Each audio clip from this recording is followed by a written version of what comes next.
A severe test of the concept of religious freedom is now underway, led by a man named Ted Patrick, who is currently facing a variety of assault and kidnapping charges for attempting to deprogram youthful members of religious sects.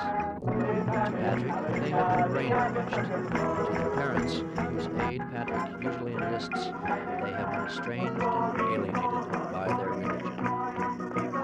On 119th Street near Columbia University, there have been at least 4 attempted abductions by parents and Patrick of members of one group, the New Testament Missionary Fellowship. Dan Voll was one of them. Calls this belief in escaping from them in January, he broke his finger, and he's charged Patrick with assault. Dan's parents, who have seen little of their son for 2.5 years, think he is a fanatic. We believe that for any person who simply gives his life to Jesus Christ, that he's made a new person, and that he's delivered from guilt and from sorrow and from the tremendous problems that plague, especially the younger generation. We believe that, as it's described in the New Testament, that preaching is very important in proclaiming the gospel publicly. We also are engaged in publishing the Word of God, but often we go out to different college campuses, especially the young people in the fellowship, which I am one, or to parks throughout the city, and with our instruments we sing songs about Jesus Christ and then tell the people about what it means to confess one's sins to Jesus and to receive him into their lives.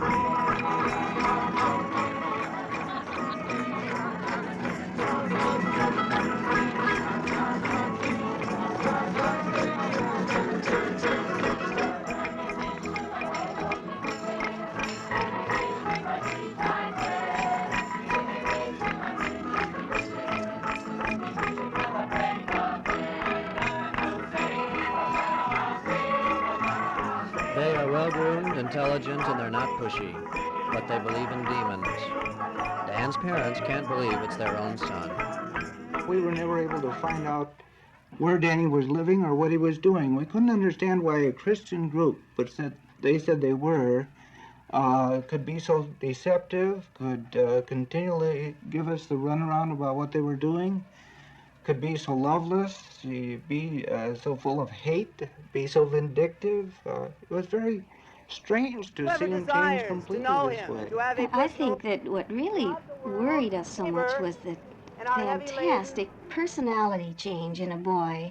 And I think that we could verify this with many people in Farmington who got to know Dan very well. Danny's friends went down to New York City to see him. They were his classmates since the 8th grade, and they came back to us and were amazed to have to say that, Mr. Voll, Danny isn't Danny anymore. You've got to do something. There must be something we can do. Patrick, who admits to at least 125 deprogrammings, approaches his work with something akin to missionary zeal. Breaking through to the subject?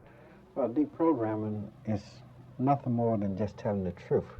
And then we could take them in and explain the real meaning of the Bible, and then what God meant, and this is what the deprogramming is all about, because they have brainwashed them with lies to justify hating everybody and doing exactly what they tell them to do. And we explain to them who the real God is. You know, you're not serving God, you're serving man. And any one of these kids, if told to do so by their leaders, will go home and kill both parents or anyone else and do it in the name of God, thinking they're doing right. Because in each case, they think their leaders is God. They look upon them as God. There's nothing religious about these groups. They hide behind the name of some Christian organization or name. But why? What is their It's a multi-million-dollar racket. And we have reason to believe that some of them was subversive. Subversive? Yes, communist. What would this do? Why would they? Well, you know, Plato wrote over 2,000 years ago how to control a nation without guns, without weapons. And you can easily do that with mind control. Because these people just be like robots.